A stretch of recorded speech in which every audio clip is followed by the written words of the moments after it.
నాకు బాధ్యత పెట్టి నాయన నరసింహారెడ్డి గారికి కొంత బాధ్యత పెట్టినారు. ప్రధానంగా నాకు పెట్టినారు కేసీఆర్ గారు. ఆ రోజు డాక్టర్ విజయరామారావు ఏమో నియోజకవర్గం మొత్తానికి ఇన్ఛార్జ్ ఉండే. అప్పుడు 28 వార్డుల 27 వార్డుల 28 కదా, 27 నెల రోజులు ఉన్నాం. మెదక్ పట్టణంలో మా పాలమూరుకి వెళ్ళొచ్చి, వనపర్తి నుంచి పాలమూరుకి వెళ్ళొచ్చి మా వంట మేమే చేసుకొని నెల రోజులు ఉన్నాం. భయంకరమైన పరిస్థితులు అవి తలుచుకుంటే బాధ అనిపిస్తుంది. టాయిలెట్స్ కూడా సరిగ్గా లేవు. పట్టణంలో ఉండేటువంటి ఇళ్లలో టాయిలెట్ వసతులు కూడా లేనటువంటి దుర్భర పరిస్థితి అది. టాయిలెట్లు ఉన్నా నీళ్లు లేని పరిస్థితి, వాడుకోవడానికి నీళ్ళు లేని పరిస్థితి. మా ఎమ్మడి వచ్చినటువంటి నాయకులు కార్యకర్తలు ఇదేమన్నా తీసుకొచ్చినావు, కనీసం స్నానానికి నీళ్లు లేవు ఇక్కడ అంటే వారానికి ఒకసారి వస్తాయని ఆ పోచాయి సార్ చెప్పేది. హంకాకరిగే పోయి వారానికి ఒకసారి వస్తాయని చెప్పేది. ఇక్కడ ఏదో దగ్గర చెరువు ఉంటుంది మెదక్ టౌన్ కానుకొని, ఏదో చెరువు ఉంటుంది. నేను ఒక రోజు పోయినా ఆ చెరువు దిక్కు చూద్దామని బాధ అనిపించింది. పిట్లం చెరువు, ఎగ్జాక్ట్లీ పిట్లం చెరువు. అట్లా చాలా రకాల ఇబ్బందులు పడ్డా. అప్పుడు ఆ వనపర్తి వెంకటేశం అని ఒక ఆయన ఉండే. ఊరు వనపర్తి కాదనేది, ఇంటి పేరు వనపర్తి. ఇప్పుడు ఎక్కడుండో నాకు తెలియదు, మల్లికార్జున చెప్పాలి. మనెంబడి ఉండా అవతలుండా వనపర్తి వెంకటేశం. సరే ఎక్కడ ఉండండి, ఆయన ఇంట్లో మేము ఉన్నాం. మా బస 2 అంతస్తుల పైన ఆ రూమ్లలో ఇస్తారంటే పౌల్ట్రీ ఫామ్లో కోళ్ళలాగానే కుక్కిర్చి ఉండాలి. జిద్దు పని చేయాలి, ఉప ఎన్నికల్లో ఫలితం తీసుకోవాలి, తెలంగాణ వాదం వినిపించాలని అలా ఉన్నాం. నెల రోజులు ఉన్నాం. చాలా మంది అప్పుడు పరిచయమైన అప్పుడు మా ఎమ్మడి తిరిగినటువంటి వాళ్ళలో తర్వాత తెలంగాణ ఉద్యమ జెండాను పట్టుకొని జెండాను నమ్ముకున్నాడు కాబట్టి పార్టీ అతన్ని మున్సిపల్ చైర్మన్ చేసింది మల్లికార్జున గౌడ్. మీసాలు రాని పిల్లగాడు ఆ రోజు మా ఎమ్మడి తిరిగినప్పుడు, చిన్న పిల్లగాడు. అప్పుడప్పుడే నునుగు మీసాలు వస్తుండే ఆ టైం. చాలా మంది కృష్ణారెడ్డి ఉన్నాడా మరెంబడే? ఉన్నాడా ఏడుండు? ఓకే ఉన్నాడు కదా. బల్లాల కిషన్ ఉన్నాడా? పర్లే అడిగినా చెప్పండి. పర్లే అప్పటి వాళ్ళు గుర్తుకొస్తారు. హఫీజ్ ఆయా ఉండే కదా, పోయినా సరే మనిషి అయితే ఉన్నాడు కదా. యాద్ చేసినా అని చెప్పండి, మళ్ళా టైంకి వస్తాడు. తప్పిపోయిన దూడలన్నీ పాలపొద్దుకు వస్తాయని సామెత ఉంటుంది ఊళ్ళల్లో. దూడలు తప్పిపోతాయి మందలో ఉండి, కానీ పాలపొద్దు రాగానే దేవులాడుకుంటా, తల్లిని దేవులాడుకుంటూ వస్తాయి. కేసీఆర్ను దేవులాడుకుంటే ప్రతి ఒక్కరు మళ్ళీ రావాల్సిన పరిస్థితి వస్తుంది. రాసి పెట్టుకోండి. ఎంతమంది అడి తిరిగినా ఇటు తిరిగినా. మళ్ళీ ఈరోజు ఈ ధర్నాలో పాల్గొనడానికి వచ్చినప్పుడు ఒకవైపు ఏమో మెదక్లో నిర్మాణమై ఒక పాలనా సౌధం, జిల్లా కార్యాలయం, జిల్లా కలెక్టరేట్ పక్కన ఎస్పీ ఆఫీసు అద్భుతంగా పరిపాలన ప్రజలకు చేరువలోకి తెచ్చే ప్రయత్నంలో మనం కట్టినటువంటివి వాటిని చూస్తే ఒళ్ళు పులకరిస్తారు. మనమే కదా ఇవన్నీ చేసినామని. కానీ మనం చేసినటువంటి రాష్ట్రంలోనే మనం నిర్మాణం చేసిన కాడనే 10 ఏళ్ల తర్వాత అదే కలెక్టరేట్ల ముందలు వచ్చి రైతులు ధర్నా చేసేటువంటి ఒక దుస్థితి కలుగుతుందని కళలో కూడా ఎవరం అనుకోలేదు. ఇది అత్యంత బాధాకరమైనటువంటి విచారకరమైనటువంటి సందర్భం. రాష్ట్ర ప్రభుత్వం సిగ్గుపడాలి. కలెక్టరేట్ల ముందల రైతులు ధర్నాలకు పూనుకుంటున్నారు. సన్న ఓట్లకు మీరు అలా అన్ని ఓట్లు అని చెప్పారు, కనీసం సన్న ఓట్లకైనా మీరు చెప్పినటువంటి బోనస్ ఇయ్యలేదని చెప్పి రైతులు రోడ్డెక్కి ఇలా అడుగుతున్నారు. నేరుగా జిల్లా కలెక్టర్ కార్యాలయం పక్కన కూర్చొని ధర్నా చేస్తున్నారు. ప్రజాస్వామ్యబద్ధంగా వాళ్ళ డిమాండ్ను మీ ముందర పెడుతున్నారు. ఇలా తెలంగాణలో ఎక్కడ చూసినా కూడా దగ్గర 600 రోజులైంది ఈ సర్కారు వచ్చి. 600 రోజులైంది, 20 నెలలు. 600 రోజులలో రోజుకొకటి సగటున 600 మంది రైతుల యొక్క ఆత్మహత్యలు జరిగి రైతుల ప్రాణాలు బలి ఉన్నటువంటిది ఈ దుర్మార్గం సర్కార్. రైతులు ఆశపడ్డందుకు ఉన్న స్థితి కంటే ఏదో మేలైతుందని కేసీఆర్ ఇచ్చేది ఎక్కడ పోదు కదా, అలవాటు పడ్డాం కదా దీనికి. కరెంటుకి అలవాటు పడితే, రైతు బంధుకు అలవాటు పడితే, కొనుగోళ్లకు అలవాటు పడితే, వచ్చేటి ఎట్లా వస్తాయి వీడు ఎక్కువిస్తున్నాడు కదా అని ఆశపడ్డారు. ఎక్కువిస్తా అన్నాడు కదా అని ఆశపడే వరకే కొంప మునిగిపోయింది. ఆశపడ్డం అంటే మోసం జరుగుతుంది, గుర్తుపెట్టుకోండి. ఆలోచన చేస్తే బాగుపడతాం, ఆశపడితే నష్టపోతాం. ఇది ఆచరణలో గుర్తుపెట్టుకోవాలి. మీ ఏరియాలో కూడా ఉండొచ్చు. మా ఏరియాలో అప్పుడప్పుడు ఏడాది 2 ఏళ్లకు మండలానికి ఒక్కడు తేల్తాడు. ఏంది అదంటే రైతుల దగ్గరికి పోయేవాడు వరుసలు కలిపి మాట్లాడి మామ బావ చిన్నాయన కక్క అది ఇదని మాట్లాడుకుంటా పోయి మార్కెట్లో అర్తీలు ఇచ్చేదానికంటే కింటల్ మీద నేను 20 ఎక్కువ ఇస్తా అంటాడు. రైతు ఆశపడతాడు, ఎక్కువ వస్తుంది కదా, కష్టజీవి కదా, కష్టం చేసిన దానికి ఫలితం ఇంత ఎక్కువ వస్తుందని నమ్మకం. వాడు ఒక సీజన్ 2 సీజన్లు నమ్మకంగా ఇస్తాడు. వాడానికి ఇస్తా అని చెప్పి 5 రోజులకే తీసుకుపోయి ఇస్తాడు పైసలు, నమ్మకం కుదిరేనికి. నమ్మకం ఏర్పడంగానే 2-3 సీజన్లు కాగానే వాణి చూసేవాడు అందరు రైతుల్ని నమ్మబలికి కోట్ల రూపాయల విలువైన ధాన్యాన్ని వాడు బేరగాడు వేసుకొని పోయి అమ్ముకొని అయిపోయినాయి నాతోనే లేవని చెప్పి చేతులు ఎత్తేస్తాడు. జరిగిందా మీ ఏరియాలో కూడా? అక్కడక్కడ చాలా చోట్ల ఇవి జరుగుతాయి. కేసీఆర్ కొనుగోళ్లు ప్రారంభించినాక ఇవి తగ్గిపోయినాయి వాస్తవంగా ఈ మోసాలు. అంతకంటే ముందు చాలా ఉండేది. అంటే ఎక్కడైతే మనం ఆశపడతామో తప్పకుండా అక్కడ మోసానికి గురవుతాం అనేటువంటిది రాసి పెట్టుకోండి. రేపు స్థానిక సంస్థల ఎన్నికలు వస్తున్నాయి, మనం జాగ్రత్తగా ఉండాలి, ప్రజలకు చెప్పాలి, మీ బాధ్యత ఇది అని చెప్పాలి. కేసీఆర్ చెప్పంగా కూడా మనం పొరపాటు చేసినాం. పొరపాటున కాంగ్రెస్ వస్తే రైతు బంధుకు రామ్ అని చెప్పి కేసీఆర్ రాయాలని మనం నమ్మలే. కాంగ్రెస్ మీద ఆశ పెట్టుకున్నాం, నష్టపోయినామని ప్రజలకు వివరించాలి. లేకపోతే 3 సార్లు ఎగ్గొట్టి 2 సార్లు ఎగ్గొట్టి ఒకసారి 4 ఎకరాల వరకు ఇచ్చి మొన్న అందరికి ఎందుకు ఇచ్చిండు? ప్రేమ పుట్టించిండా? రైతుల మీద సడన్ గా ఎందుకు భయం వచ్చింది? ఇగో రేపు లోకల్ బాడీ ఎలక్షన్స్ వస్తాయి కాబట్టి లోకల్ బాడీ ఎలక్షన్స్ లో లబ్ధి పొందడం కోసం మొన్న రైతు బంధు అందరికి ఇచ్చిండ్రు. నేను 3-4 సార్లు ఇదివరకే ప్రెస్ మీట్ చెప్పినా, అధికారికంగా చెప్తున్నా అని చెప్పినా, మాకు అంతర్గతంగా ఉన్న సమాచారాన్ని బట్టి చెప్తున్నామని చెప్పినా, స్థానిక సంస్థల ఎన్నికల తర్వాత ఇప్పుడు ఉండేటువంటి రైతు బంధును ఈ కాంగ్రెస్ సర్కారు ఎత్తేస్తుంది. మీరు రాసి పెట్టుకోండి, జరగబోయేది ఇదే. మనం అప్రమత్తంగా ఉండి వాళ్ళ గుణపాఠం చెప్తే పై దగ్గర పెట్టుకొని కనీసం మళ్ళీ ఈ ప్రభుత్వ కాలగడువు తీరే వరకైనా దాన్ని అమల్లో పెట్టే ప్రయత్నం చేస్తారు. ఎన్ని మోసాలకు అర్థం ఉండాలి కదా. రైతులకేం 15,000 కాదు, కౌలు రైతులకు కూడా ఇస్తామన్నారు. వ్యవసాయ కూలీలకు 12,000 ఇస్తామన్నారు. అన్ని ఓట్లకు బోనస్ అన్నారు. 1 కాదు 2 కాదు, అన్ని ధాన్యాలకు కూడా బోనస్ అని చెప్పినారు. ఏమీ చేయలే. ఈరోజు రాష్ట్ర వ్యాప్తంగా మనం ఏడ చూసినా, ఏ పత్రికలు తీయండి, ఏ టీవీలు చూడండి, ఏ సోషల్ మీడియాలో చూడండి, రోజు ఏం కనిపిస్తున్నాయి మనకు? చెప్పులు పెట్టి బార్లలో రైతులు నిలబడ్డారు, లైన్లలో నిలబడుతున్నారు. రోజు ఒక జిల్లా కాదు, ఒక మండలం కాదు, రాష్ట్ర వ్యాప్తంగా యూరియా సరఫరా అనేటువంటిది రాష్ట్ర ప్రభుత్వం చేపట్టేటువంటిది.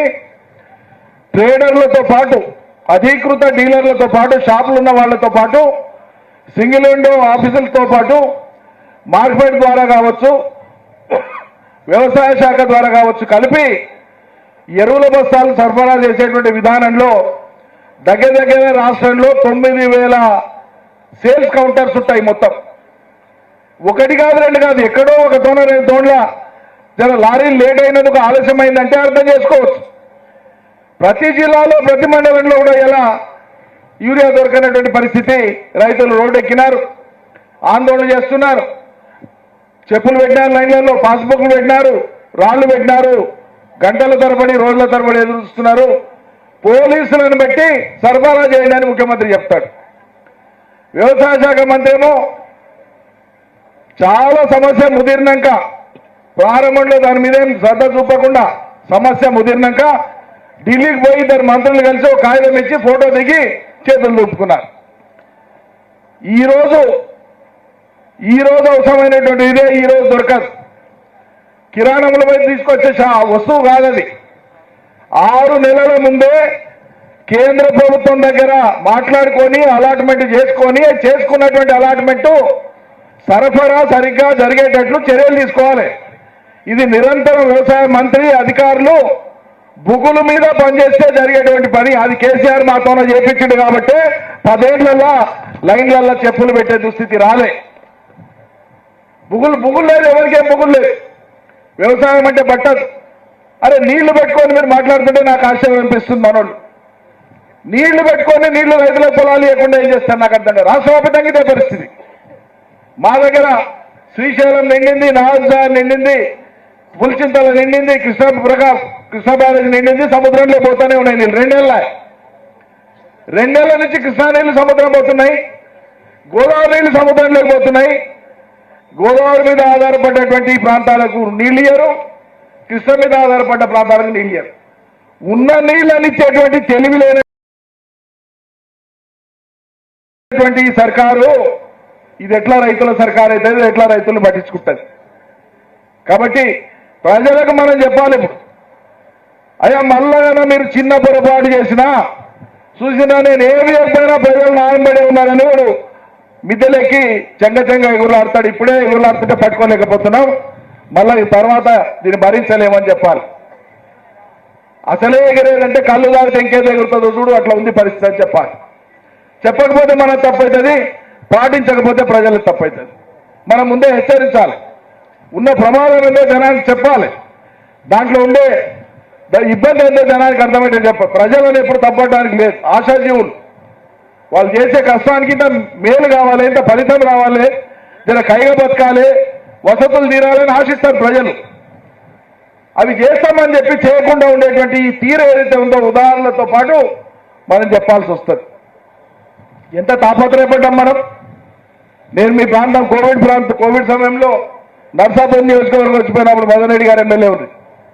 కొనుగోళ్ల కోసం మొత్తం కోవిడ్లో అన్ని బంద్, అప్పుడు అన్ని కార్యాలయాలు బంద్, అన్ని డిపార్ట్మెంట్ల పనులు బంద్, వ్యవసాయ డిపార్ట్మెంట్, హెల్త్ డిపార్ట్మెంట్ తప్ప, ఆరోగ్య శాఖ, వ్యవసాయ శాఖ తప్ప కోవిడ్ సమయంలో అన్ని కార్యక్రమాలు స్తంభించిపోయినాయి, మీ అందరికీ తెలుసు.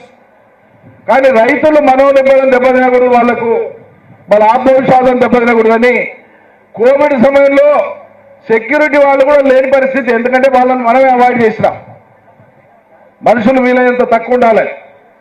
100 కిలోమీటర్ల దూరం నుంచి ప్రయాణాలు చేసి కొనుగోలు సెంటర్లు సందర్శించి సజావుగా కొనుగోళ్లు జరిగి కోవిడ్లో కూడా రైతులకు సజావుగా డబ్బులు వచ్చి ఏర్పాటు చేసిన ఘనత కేసీఆర్ సర్కార్.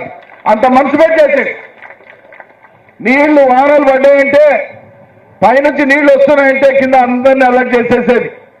ఎక్కడున్నారు మీరు, ఏం చేస్తున్నారు, ఆ ప్రాంతంలో ఇన్ని సెంటీమీటర్ల వర్షం కురిసింది, ఎగువన తెల్లారే ఇన్ని గంటల కల్లా వరద వస్తుంది, మీకు ఈ టైం కల్లా మోటార్ లాంగ్ చేయాలి, ఈ టైం కల్లా చెర్లు నింపాలని అప్రమత్తం చేసి అందరితో పనిచేయించిన నాయకుడు కేసీఆర్. ఇలా వీళ్ళకి ఏముందండి, భూములను నమ్ముకున్న గురించి వీళ్ళకి పట్టదు, భూములను నమ్ముకొని బతికేటువంటి రైతుల గురించి వీళ్ళకి పట్టదు. ఇప్పుడు ఉండేటువంటి పాలకులకు భూములను అమ్ముకునేటువంటి రింగు మాత్రమే వాళ్ళు, అది మాత్రమే విద్య వాళ్ళకి తెలిసినటువంటిది. వాళ్ళకి ఆ కన్సర్న్ ఉండదు, వాళ్ళ హృదయంలో ఎక్కడా అపేక్ష ఉండదు. ఓ రోజంతా పనిచేస్తే ఓ వ్యవసాయ కూలికి ఎంత వస్తుంది, ఓ సీజన్ అంతా పనిచేస్తే రైతుకు ఎంత మిగులుతుంది, వాళ్ళకి ఏమి పట్టవు. రైతే ఎకరం చేయని, 10 ఎకరాలు చేయని, 20 ఎకరాలు చేయని, 40 ఎకరాలు చేయని, ఎంత మోతాదుకు అంత కష్టం ఉంటుంది, ఎంత మోతాదుకు అంత పంట ఉంటుంది, ఎంత మోతాదుకు అంత పెట్టుబడి ఉంటుంది. కానీ కష్టం చేయడం తెలియదు ఎవరికి కూడా, కష్టం చేయాల్సిందే. కానీ ఈ రైతుల కష్టం అనేటువంటిది మనసు మీద తీసుకొని రైతులకు ఓదార్పిచ్చేటువంటి మనస్సు ఉన్నటువంటి రాజకీయ నాయకత్వం ప్రజలకు కావాలి. అది అలా రాష్ట్రంలో కొరబడింది, ఎవరికేం పడతలేదు. కరెంటు అట్లే, రైతుకు కావాల్సింది కరెంటు, నీళ్లు, పెట్టుబడి, పంటల కొనుగోళ్లు, వ్యవసాయానికి అవసరమైనటువంటి సపోర్టు, ఫర్టిలైజర్స్ కానీ ఇవన్నీ సకాలంలో వేయడం. అంటే వ్యవసాయ శాఖ, అదేవిధంగా కరెంటు శాఖ, పౌర సరఫరాల శాఖ ఇవి కలిసి పనిచేసి సమన్వయంతో పనిచేస్తే రైతులకు ఇబ్బందులు ఉండవు. అదే ఏదైనా కొలతల కోసం నెల తీసుకుంటారా, 20 రోజులు 15 రోజులు కళాల మీద పడిగాపులు కాస్తారా రైతులు? ఏం దుస్థితి ఇది, ఎందుకు ఈ దుస్థితి? దేని మీద మీకు ఏ నియంత్రణ లేదు, ఎక్కడా లేదు, సర్కారుకు నియంత్రణ లేదు. ఏం చేయాలన్న దాని మీద లేదు, గాలికి వదిలేసారు, పాలనను గాలికి వదిలేసి కేవలం కర్ర పెత్తనంతో అధికారులతో అజమాయి చేయించి పోలీసులతో బలవంతంగా వాళ్ళ అదుపాజ్ఞలలో ఉండేటట్లు చూసి కేవలం అధికార పార్టీకి మాత్రమే పనిచేసేటట్లు ఈ అధికారుల యొక్క శక్తియుక్తులు కానీ ఇవన్నీ కానీ ప్రతిపక్షాల మీద ఉపయోగించేటట్లు అణిచివేసేటట్లుగా ప్రయత్నాలు చేస్తున్నారు. ఇదేం విచారకరం, ఇదేం దురదృష్టం అండి. అఖిల భారత సర్వీసులు పాస్ అయి వచ్చినటువంటి అధికారులు కూడా ఓ రాజకీయ పార్టీలకు అనుకూలంగా వివరించేటువంటి ఈ దుస్థితి సాంప్రదాయం ఎక్కడిది? కొత్త సాంప్రదాయం ఇది. మీకుండేటువంటి ప్రతిభ, అధికారులకు ఉండేటువంటి ప్రతిభ, చిత్తశుద్ధి ప్రజలకు ఉపయోగపడాలి, నిబంధనల మేరకు పనిచేయాలి. అంతేగాని మీరు రాజకీయ ఆ ప్రవాహంలో మీరు ఒకరైపోతే మీరు అధిష్ఠించినటువంటి ఆ సీట్ల ఎక్కువ ఆ వన్నే పోతుంది, అపచారం అవుతుంది. ఇప్పటి నుంచైనా వాళ్ళు జాగ్రత్త పడితే మంచిది. ప్రభుత్వం అటువంటి దుర్వినియోగానికి పాల్పడకుండా ఉంటే మంచిదని చెప్పి మనం చేస్తా ఉన్నా. మరి అలా వానాకాలం పోయిన వానాకాలం బోనసే గతి లేదు, యాసంగి బోనస్ అసలే ఇయ్యలే. ఇక మళ్ళీ వానాకాలం సీజన్ స్టార్ట్ అవుతుంది. కాబట్టి పోయిన వానాకాలం సీజన్కి సంబంధించి ఈ ప్రాంతం మెతుకు సీమ సన్న వడ్లు అందరికంటే ఎక్కువ పండించే ప్రాంతం ఇది. కాబట్టి ఎక్కువ బోనస్ రావాల్సినటువంటి రైతులు ఈ ప్రాంతం నుంచి ఉన్నారు. అందుకే ఇవాళ ధర్నా పెట్టినారు, మాకు కావాలని చెప్పి మొదలు పెట్టినారు. ఇది తప్పకుండా ప్రభుత్వం దిగి రావాలి, ఇవ్వాలి. ఈ ప్రాంతానికి ప్రాతినిధ్యం వచ్చేటువంటి జిల్లా మంత్రి కానీ ఇతరులు కానీ బాధ్యత తీసుకోవాలి. ఇది వాళ్ళ బాధ్యత ప్రతిష్టగా తీసుకొని ఏదో విపక్షాలు మీటింగ్ పెట్టాయని మీరు ఖండిస్తే సరిపోదు. మీ చిత్తశుద్ధిని తక్షణమే ప్రజల డిమాండ్ను నెరవేర్చడంలో మీ చొరవ చూపిస్తే మీ పదవులకు ఒక అలంకారము గౌరవంగా ఉంటుందని చెప్పి నేను మనవి చేస్తా ఉన్నా. ఎన్ని చేసినాం మేము, కానీ ఊరగొట్టే ప్రచారాలు చేసుకోలే. అంతిమంగా రైతాంగానికి మేలు జరగాలనే తలపుతో పనిచేసినాం. ఆయిల్ పామ్ విస్తరణ చేసినా, పంటల కొనుగోలు చేసినా, వ్యవసాయ యాంత్రీకరణ చేసినా, రైతు వేదికలు కట్టినా, రైతు బంధు ఇచ్చినా. ఎంత రైతు బంధు మనం ఇచ్చింది? 11 విడతలు ఇచ్చినాం. మన హయాంలో, కేసీఆర్ హయాంలో 11 విడతల రైతు బంధు ఇచ్చినాం. ఒక్క విడత పోచారం శ్రీనివాస్ రెడ్డి గారు ఉన్నారు, మిగతా 10 విడతలు నేను మంత్రిగా ఉన్న కాలంలో ఇచ్చినాం. 10 విడతల రైతు బంధు మొదటిది మొత్తం 11 విడతలు. ఈ 11 విడతల రైతు బంధులో ఒక్క రైతు బంధు కిందనే తెలంగాణ రైతాంగానికి 70 లక్షల మంది రైతులకు 72,815 కోట్ల రూపాయలు ఇచ్చిన మనం. ఊదరు కొట్టే ప్రచారాలు చేసుకోలే, అడ్వర్టైజ్మెంట్ బోర్డులు పెట్టుకోలే. మొన్న 9 రోజుల్లో 9,000 కోట్లు అని చెప్పి అడ్వర్టైజ్మెంట్ పెట్టుకొని మొత్తం ఊరూరు అడ్వర్టైజ్మెంట్ పెట్టుకున్నారు, పాలాభిషేకాలు పెట్టుకున్నారు.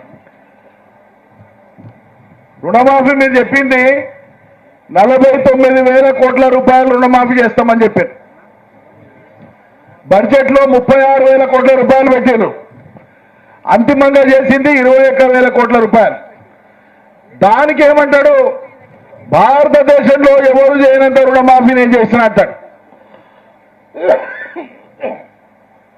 శుద్ధ అబద్ధం అది.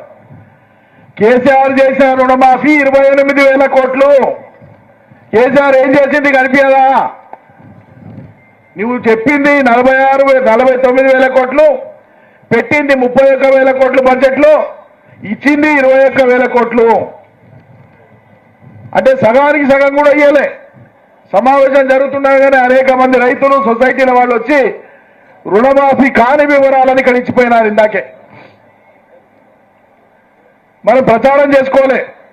ప్రజలకు పని జరిగింది లెక్క, రైతు పొలంలోకి నీళ్లు వచ్చింది లెక్క, ఆగకుండా మోటార్ నడిచింది లెక్క, రైతు ఎదురు చూడకుండా రైతు బంధు వచ్చింది లెక్క, కొంటే పంటల డబ్బులు వారంలో రైతు ఖాతాలో పడ్డది లెక్క. ఇది చూసినాం మనం. వీళ్ళలాగా ప్రచారాలు చేసుకోలే. కానీ ప్రజలు నేను ఇంతకుముందు చెప్పినట్లు కేవలం ఆశ కల్పిస్తే అమాయకత్వంతో నష్టపోయినరు, మోసపోయినరు. మనం ఇవాళ చేయాల్సినటువంటి పని అప్రమత్తంగా ఉండమని, లేకపోతే మరోసారి మోసానికి గురవుతాం. ఇలా ఈ దేశమంతా ఒక రాజకీయాలు ఉంటే తెలంగాణలో ఒక రాజకీయాలు ఉన్నాయి, మీకు తెలుసది. ఎక్కడన్నా 2 జాతీయ పార్టీలు ఒకరు దిగితే ఒకరు, దేశంలో ఒక కూటమి దిగితే ఒక కూటమి అధికారానికి రావాలని చేస్తున్నారు కదా రాజకీయాలు. మరి అదే నిజమైతే 2 రాజకీయ పార్టీలకు తెలంగాణనే ఎట్లా శత్రువు అవుతుంది? టీఆర్ఎస్ ఎట్లా శత్రువు అవుతుంది? కేసీఆర్ ఎట్లా శత్రువు అవుతాడు? రేవంత్ రెడ్డి ఎక్కిన కొత్తలా మొదటి 2-3 నెలలు మోడీ గారిని మచ్చ చేసుకోవడానికి మోడీ గారు బడే భాయి నాకు అభివృద్ధి కోసం ఎన్నిసార్లు అయినా పోతా అన్నాడు. పైనుంచి మొట్టికాయలు పడంగానే రాహుల్ గాంధీ అపాయింట్మెంట్ కూడా దొరకనటువంటి దీనస్థితి రాగానే మోడీ మీద ఎంత గట్టిగా మాట్లాడితే అంతగా నన్ను నమ్ముతాడేమో రాహుల్ గాంధీ అని నిన్న మొన్న మోడీ గారి మీద మాట్లాడతాం. సరే బాగానే ఉంది, మాట్లాడు. మోడీ కన్వర్టెడ్ బీసీ అని మాట్లాడు, అంటే ప్రధానమంత్రి స్థాయి వ్యక్తిని కూడా చులకన చేసి మాట్లాడు. మోడీని దించి రాహుల్ గాంధీని పెంచి 42 తెస్తానని నిన్న మాట్లాడొచ్చు ఢిల్లీలో. సరే బాగానే ఉంది, కానీ ఇక్కడ నాకు ఆశ్చర్యం కల్పించే విషయం ఏంటంటే ఈ రాష్ట్రంలో 8 మంది బీజేపీ ఎంపీలు ఉన్నారు, దాంట్లో 2 కేంద్ర మంత్రులు ఉన్నారు. మనం ఏమైనా గట్టిగా రేవంత్ రెడ్డిని గిచ్చినా ఏమైనా అన్నా అబ్బా అని నొప్పి బీజేపీలకు వస్తాయని కాంగ్రెస్లకు నొప్పి కలుగుతుంది. మరి ఇప్పుడు 8 మంది బీజేపీలకు ఎందుకు నొప్పి అయితే లేదు? రేవంత్ రెడ్డి సాక్షాత్తు ప్రధానమంత్రినే మాట్లాడితే, టార్గెట్ చేస్తే, నేరుగా దించేస్తానే మాట్లాడితే ఒక్క ఎంపీకి కూడా కాంగ్రెస్ ప్రభుత్వం మీద ఎదురు మాట్లాడేటువంటి పరిస్థితి లేదు. మిలాఖత్ అయి ఉన్నారు వాళ్ళు. 100కి 100 ఈ రాష్ట్రంలో ఉండేటువంటి బీజేపీ కాంగ్రెస్ రేవంత్ రెడ్డితో మిలాఖత్ అయింది. మీరు రాసి పెట్టుకోండి, దీనికి 100 ఉదాహరణలు కావాలంటే మనం చెప్తాం. ఒక్క కిషన్ రెడ్డి గారు మాత్రం అని అననట్లు, నొప్పి తెలిసి తెలియనట్లు ఆ రాజకీయ మాటలకు విమర్శకు ప్రతి విమర్శ చేయకుండా చాలా సున్నితంగా 10% రిజర్వేషన్లు ముస్లింలు తీసేస్తే మేము 42% ఆమోదింపజేస్తామని మాట్లాడతాడు. నీ పార్టీని, నీ అధ్యక్షుడిని, నీ ప్రధానమంత్రిని తూలనాడి మాట్లాడితే దాని మీద బీజేపీ వాళ్ళు ఏం మాట్లాడారు. అంటే ఇద్దరు కూడా కేసీఆర్ మీద ఒంటికాలతో లేవడానికి సిద్ధం. మనం చూసిన పార్లమెంట్ ఎన్నికలలో కూడా వాళ్ళు పరస్పరం సహకరించుకున్నారు. అందరికీ తెలుసు, లోకమంతా తెలుసు. కానీ విచిత్రం ఏంటంటే బీజేపీ వాడు మొదటి నుంచి ఏం ప్రచారం చేస్తాడు? బీజేపీ మన బీఆర్ఎస్ కాంగ్రెస్ ఒకటే అని వీడు అంటాడు. కాంగ్రెస్ వాడు ఏమంటాడు? వెనకటి నుంచి అంటాడు, కొత్తగా కాదు. బీఆర్ఎస్ బీజేపీ ఒకటే అంటాడు. మళ్ళా పోతేమో మేము ఉన్న కాడనే ఉన్నాం, ఇక్కడ పోలే అక్కడ పోలే, మమ్మల్ని అంటనే ఉన్నారు, మేము ఉన్న కాడనే ఉన్నాం కదా, ఈ సంగతి ఏంటో చెప్పమని నేను అడుగుతున్నా. మీరు ఎడిదిక్కున్నారు ఇంతకు. ఈ రాష్ట్ర బీజేపీ ఎడిదిక్కుంది. రేవంత్ రెడ్డి దిక్కుందా, మోడీ దిక్కుందా? మీ ఆచరణ ఏంటి? అంటానంటే టీవీల ముందరికి వచ్చి మాట్లాడేటువంటి మహామహానాయకులు ఉన్నారు బీజేపీలో. చాలా లోకమంతా మాట్లాడతారు వాళ్ళు. ఇక అంతర్జాతీయ బార్డర్ల కానించి మొదలు పెడితే అనేక విషయాలు వాళ్ళ మేధో సంపత్తిని అంతా ఉపయోగించి చూపిస్తారు. మరి రేవంత్ రెడ్డి మీద మాత్రం ఒక్కనాడు మాట్లాడడానికి వీళ్ళకి రాదు. ఎందుకంటే లోపాయకారి ఒప్పందాలు వీళ్ళన్నీ. ఒక్క ఈటెల రాజేందర్, నేను చెప్పిన గతంలో కూడా చెప్పిన ఆన్ రికార్డ్, ఒక్క ఈటెల రాజేందర్, ఒక్క వెంకటరమణారెడ్డి కామారెడ్డిలో గెలిచిన ఆయన, ఒక్క నిర్మల్ ఎమ్మెల్యే మహేశ్వర్ రెడ్డి, ఈ ముగ్గురు తప్ప మీరు గమనించండి ట్రాక్ రికార్డ్ అంతా. ఈ 20 నెలల ట్రాక్ బీజేపీది మొత్తం గమనించండి.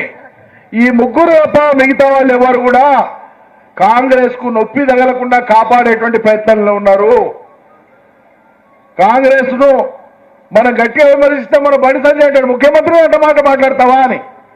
అది సిగ్గులేదానికి ఇప్పుడు మీ ప్రధానమంత్రి మాట్లాడితే నోరు మూసుకొని కూర్చోనికే ఎవరు దిక్కున్నట్లు.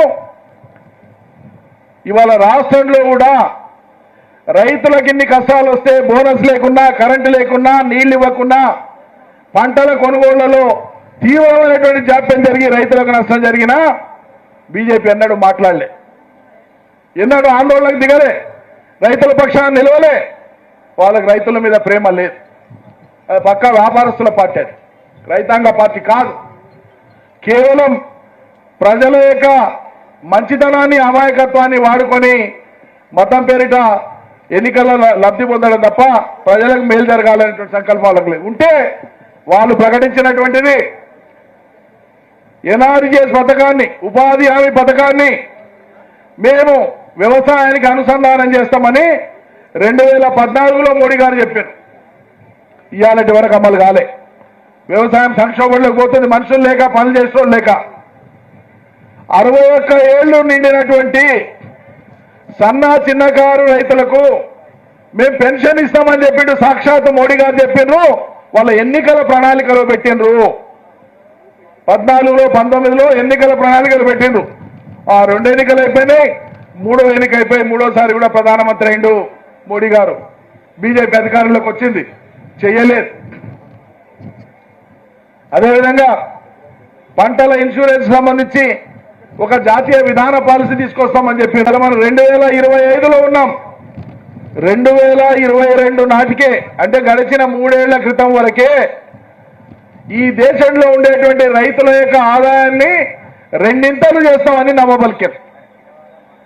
కాబట్టి జాతీయ స్థాయిలో పార్టీలు ఏవైనా బీజేపీ రైతాంగానికి ఇచ్చినటువంటి హామీలు, రాష్ట్రంలో కాంగ్రెస్ ఇచ్చినటువంటి హామీలు 100కి 100 వాళ్ళు అబద్ధాలు చెప్పిండ్రు, ప్రజల్ని వంచారు, మోసం చేసిండ్రు.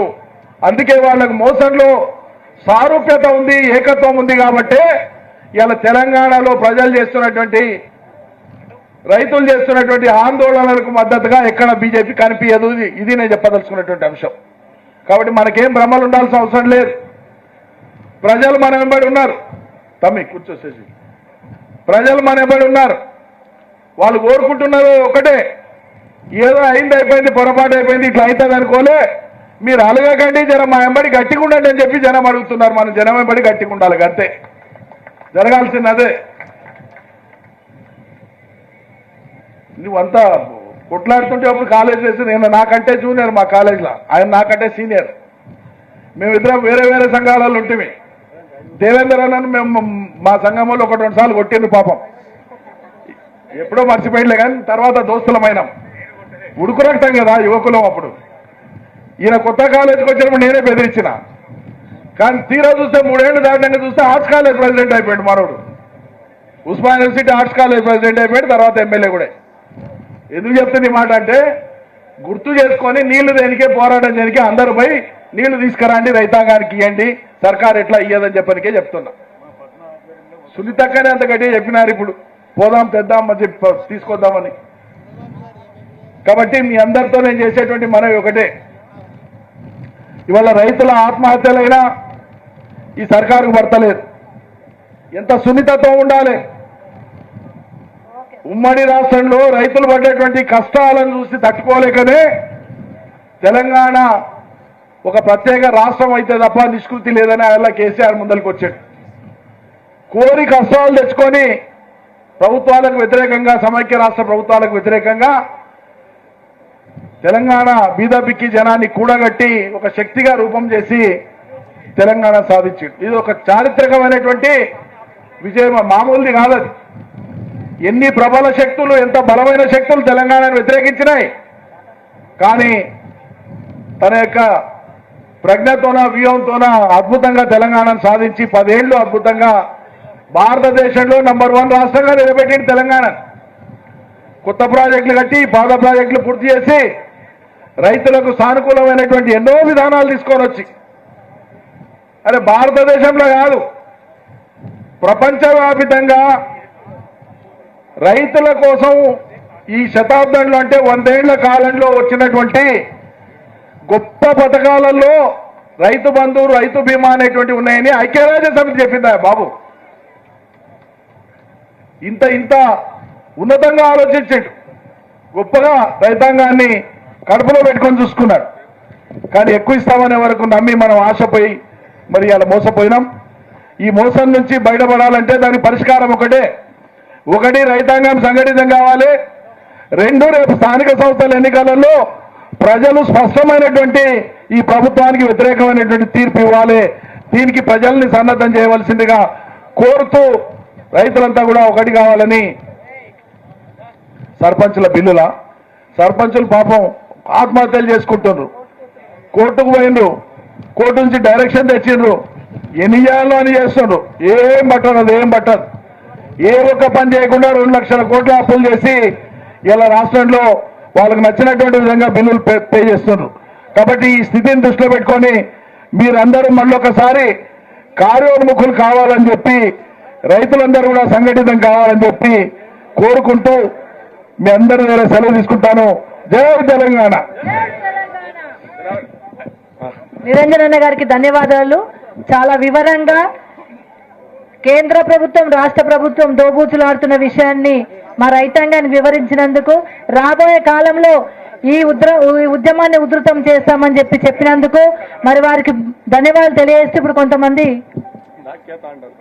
పార్టీలో జాయిన్ అవుతున్నారు కాబట్టి వాళ్ళ కండువాలు కప్పాల్సిందిగా అన్నను కోరుతూ భోజనాలు ఉన్నాయి దయచేసి ఇప్పుడు జుబేర్ గారు ఓట్ ఆఫ్ థ్యాంక్స్ చెప్పాలని చెప్పి కోరుతా ఉన్నా. ముందు పాపనాపేట్ మండలానికి చెందిన డాకియా తాండాకు చెందిన ముఖ్య కాంగ్రెస్ నాయకులు మన పార్టీలో చేరబోతా ఉన్నారు బీఆర్ఎస్ లో. దాంట్లో ముఖ్యంగా ఎం రాజు నాయర్ పాపనాపేట్ మండలం డాకియా తాండా నుంచి మన బీఆర్ఎస్ పార్టీలో చేరబోతా ఉన్న కాంగ్రెస్ నాయకులు కార్యకర్తలు నాయక్ కిషన్